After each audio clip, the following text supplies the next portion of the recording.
Gemini rising, welcome to your January 2025 astrology forecast. As we enter January, the sun is in the sign of Capricorn, hitting your 8th house space. So Capricorn season for you is all about endings that put you in touch with your personal power and makes way for new beginnings and complete transformation along the way. It isn't easy, but it builds you up, making you invincible and irresistible, as this is also the house of money, sex, and intimacy.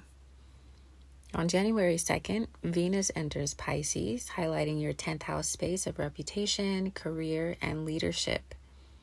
Venus, the planet of love, money, and value, is visiting your deep, dreamy, intuitive, spiritual career house, making you a magnet for abundance as you freely share your gifts and expertise. So go with your gut and bet on your intuition while Venus is in Pisces here.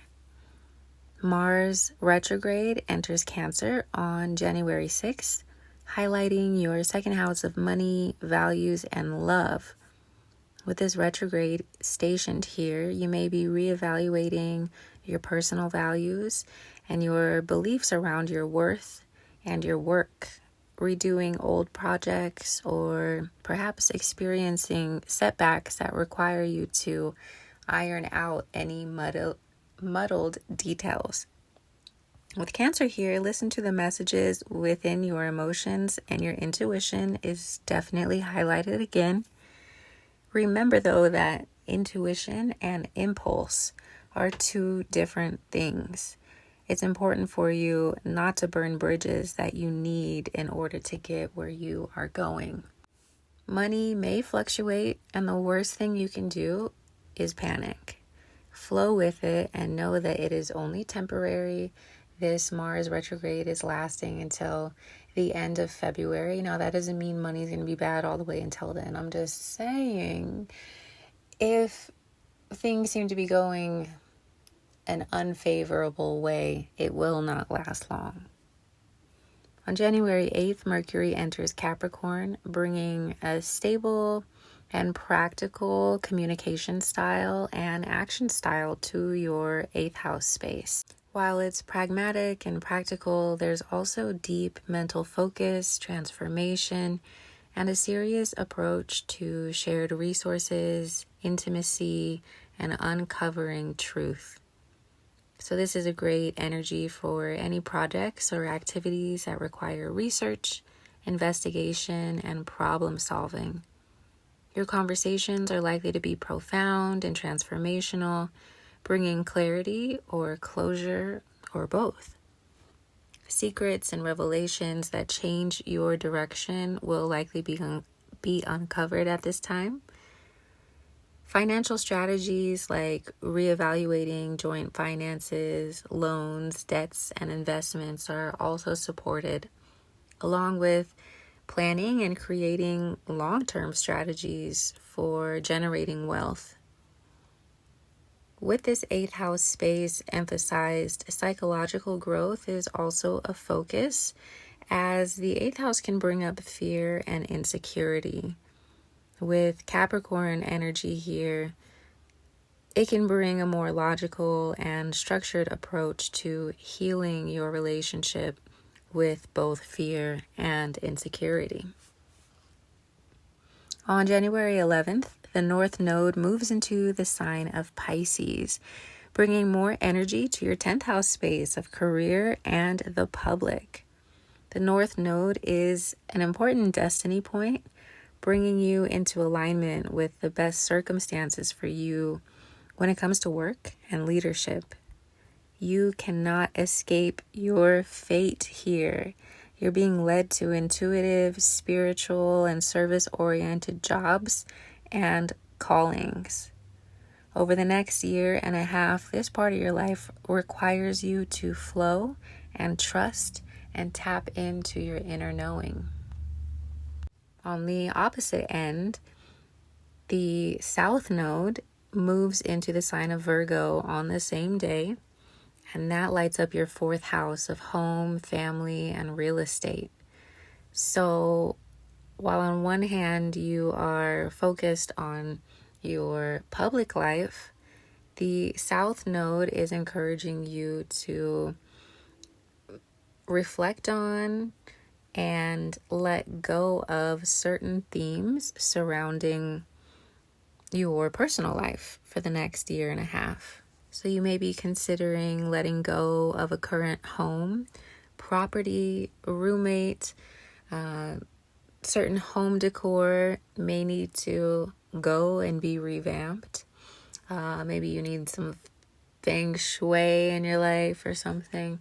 But there's definitely a change when it comes to the private life that you lead. You might also just be asked to let go of rigidity and perfection within your family unit and allow yourself and others the freedom to be themselves. On January 13th, the full moon in Cancer shines light onto your second house, giving even more energy to money, values, and love. This moon sextiles your 12th house of spirituality, isolation, and loss. So it's possible that unexpected financial themes may come up. Your job, as I mentioned before, is to flow with the ups and downs, knowing that either way it goes, you are provided for. You may also have an unexpected or sudden change in these spaces, so be a good steward over your money and avoid unnecessary purchases this month. On the 19th, the sun moves into the sign of Aquarius, energizing your 9th house space of higher learning, philosophy, and travel. Your mind is expansive and future focused. You're thinking of new ways to address challenges for long-term solutions, and you may feel compelled to teach or take a class or learn something new online or something related to technology and the internet and these larger social networks. On the 27th, Mercury follows the sun into Aquarius, giving you a sharper mind and even more to talk about in terms of moving forward with your plans and ideas. Travel and travel plans are likely. Social media and AI might also be a good idea to integrate into this picture. On January 29th, the moon joins the sun in Aquarius for the new moon, the perfect time to set clear goals around your 9th house space. Remember, Pluto also moved here at the end of 2024, where it will stay for 20 years, transforming your life and unveiling your unique power, identity, and ideas around being a student and teacher of a life. For some of you, court and court cases may be involved, the legal system in some form or fashion.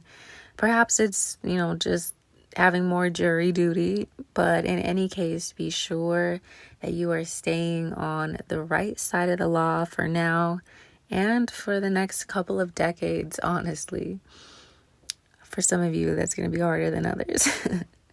And finally, on January 30th, Uranus goes direct in the sign of Taurus, once again energizing your 12th house space, bringing surprises and spirituality, the idea of letting go, and unexpected loss. Remember to trust the unfolding of your life and to also be mindful of substance use and addictive tendencies.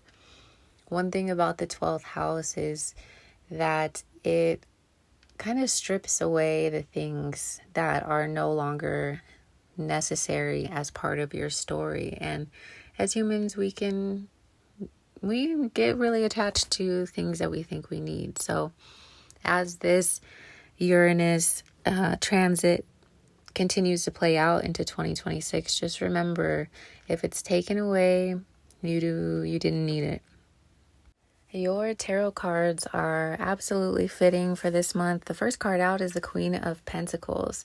So there is a lot of movement when it comes to your finances, your financial relationships, your career opportunities. And a lot of you are going to be on the receiving end where your wealth is increasing. Others of you may have unexpected expenses, or it's possible that the money leaves just as quickly as it came in. So for all parties involved, like I mentioned, be a good steward over your money. Lean into your money mantras, into financial literacy. Make sure you're contributing to your savings account and ultimately taking care of yourself. The Queen of Pentacles is the queen of self-care. And you honestly deserve it. You deserve to feel and be taken care of. The next card is the Page of Swords. So there could be a sense of, which way do I go now? And for air signs, that's not always as daunting as it might be for individuals who are not accustomed to that sort of energy. So as much as you can, allow this to be an exciting time for you as you potentially pivot and create new goals and new dreams and new aspirations for yourself. Know that the clarity is coming, even if you don't see it immediately. And the third card is the Fool. The Fool has his heart chakra open, his trusty little dog pet. And although it looks like he's about to fall off of a cliff, he knows it is important for him to take this leap of faith in the direction that he feels pulled, in the direction that his heart, that his intuition is telling him to go. So there's some big, bold changes coming through for Gemini rising at this time, and it can be confronting, but it's absolutely important that you trust your gut and go after the things that excite you, that get you feeling hopeful about the future. It doesn't matter if it makes sense to anyone else. Follow the beat of your own drum. Listen to your own intuition. I said it once and I said it probably 10 times. But that's how important it is for you in the month of January. So I hope this helps you in a profound way. I'm intending that it does. I would love to hear how your January goes. Keep in touch.